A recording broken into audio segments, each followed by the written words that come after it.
The following segment is sponsored by Northwest Honda Dealers.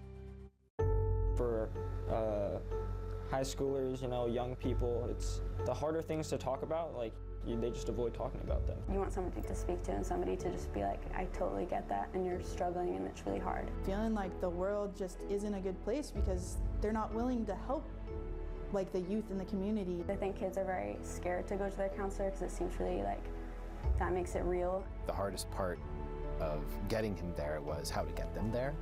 This is reality, and if it's our reality, it's got to be somebody else's reality. If enough of us can do some little thing that has a positive impact, then perhaps there will be enough positive impacts over time that a real difference is made. If you are just joining us tonight, we're launching a new project called Kind is Better. The idea is to start an open and informative conversation about mental health and how it impacts kids. We've been working on this for a while now, and we've learned a lot about the issues we face as adults stemming from our childhood and the vast difference between mental health issues in kids and adults. So earlier this year, the Oregon Health Authority released a study that found 18.7% of 8th graders had a mental health care need that was not met. 22.4% of high school juniors reported the same problem. That same study asked 8th and 11th graders if their schools had health centers to address both physical and mental needs.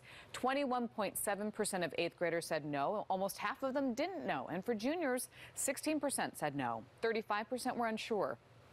Kids spend much of their time of the day at school, and we wanted to find out firsthand about the resources available to them. I've noticed, going to such a big school, it's easy to get lost. Vivian Lee is a sophomore at David Douglas High School. With more than 3,000 students, it's one of the largest schools in the Portland area. That can be tough for kids dealing with anxiety or depression.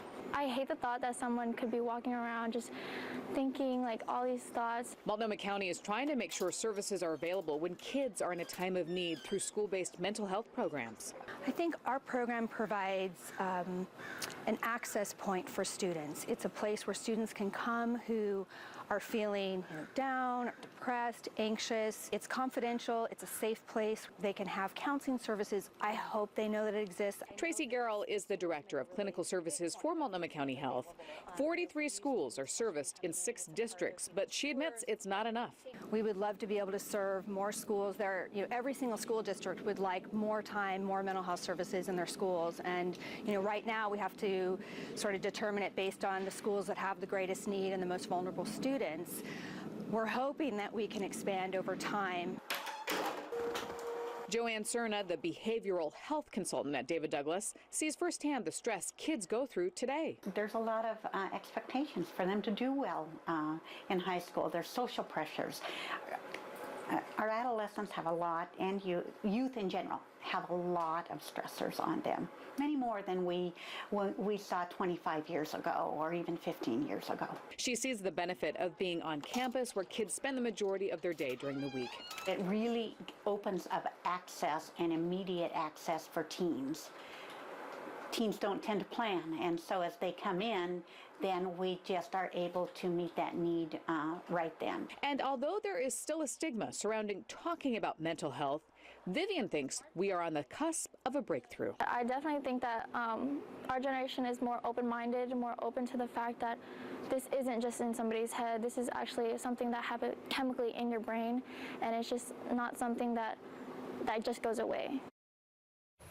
Experts say having a mental health first aid kit can be as simple as keeping this number on hand. It's for the National Lifeline, 1-800-273-8277. It can be a valuable tool for you or your kids in the middle of a mental health crisis or to find resources near you.